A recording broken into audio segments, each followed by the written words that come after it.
திருச்செந்தூரில் உச்சினி மாகாளியம்மன் கோவிலில் ஆடி முளைக்கட்டு திருவிழா வெகு விமரிசையாக நடைபெற்றது. திருவிழாவின் சிகர நிகழ்ச்சி தினத்தில் அதிகாலையில் கோவில் நடை திறக்கப்பட்டு அம்மனுக்கு சிறப்பு அபிஷேக ஆராதனை நடத்தப்பட்டது. மேலும் 100க்கும் மேற்பட்ட பெண்கள் மேளதாளங்கள் முழங்க வடபத்திரகாளி, உச்சி மாகாளியம்மன், முத்தாரம்மன் ஆகிய உருவங்களை வைத்த முளைப்பாரியை ஊர்வலமாக எடுத்து வந்தனர்.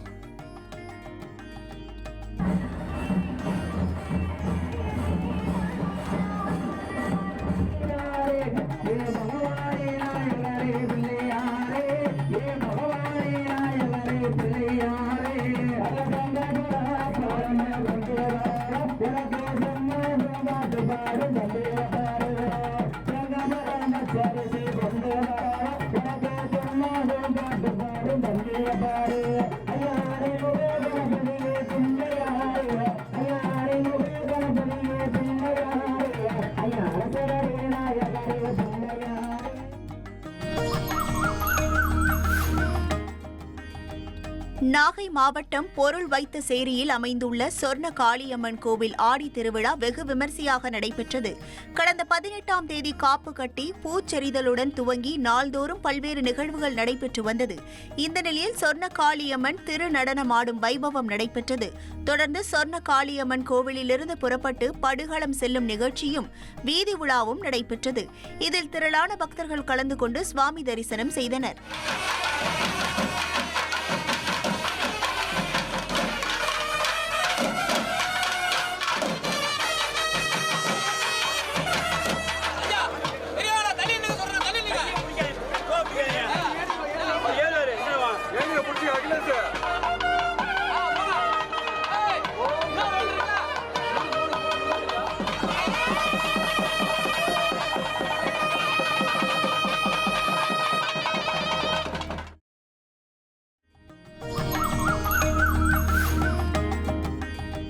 காரைக்கால் அடுத்த அம்பகரத்தூரில் அமைந்திருக்கும் ஸ்ரீ பத்ரகாளியம்மன் கோவிலில் இனி எல்லா செவ்வாய்க்கிழமைகளிலும் இரவு 9 மணி வரை சுவாமி தரிசனம் செய்யலாம் என அறிவிக்கப்பட்டுள்ளது. ஆடி மாத முதல் செவ்வாய்க்கிழமையொட்டி அம்பகரத்தூர் ஸ்ரீ பத்ரகாளியம்மன் கோவிலில் பக்தர்கள் கூட்டம் அலைமோதியது. பல்வேறு பகுதிகளிலிருந்து வந்திருந்த பக்தர்கள் நீண்ட வரிசையில் காத்திருந்து விளக்கேற்றி சுவாமி தரிசனம் செய்தனர். செவ்வாய்க்கிழமைகளில் ஏராளமான பக்தர்கள் வருவதால் இனி அனைத்து செவ்வாய்க்கிழமைகளிலும் காலை 6 மணி முதல் இரவு 9 மணி வரை சுவாமி தரிசனம் செய்ய ஏதுவாக ஆலயம் திறந்திருக்கும் என ஆலய நிர்வாகம் அறிவித்துள்ளது.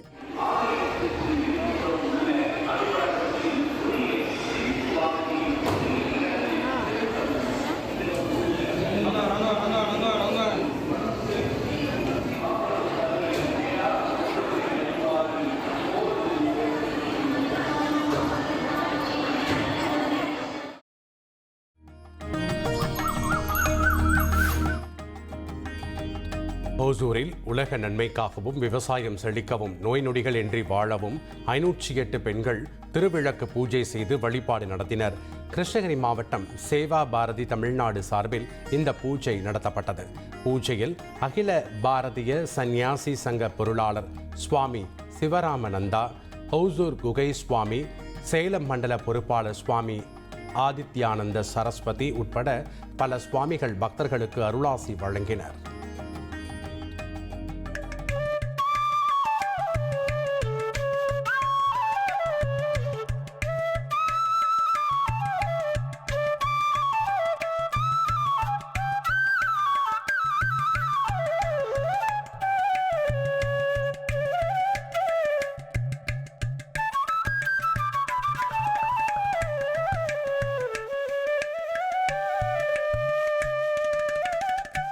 உங்கள் தந்திவன் தொலைக்காட்சியில் கணபதியே வருவாய் தினமும் காலை 7 மணிக்கு காணத் தவறாதீர்கள்.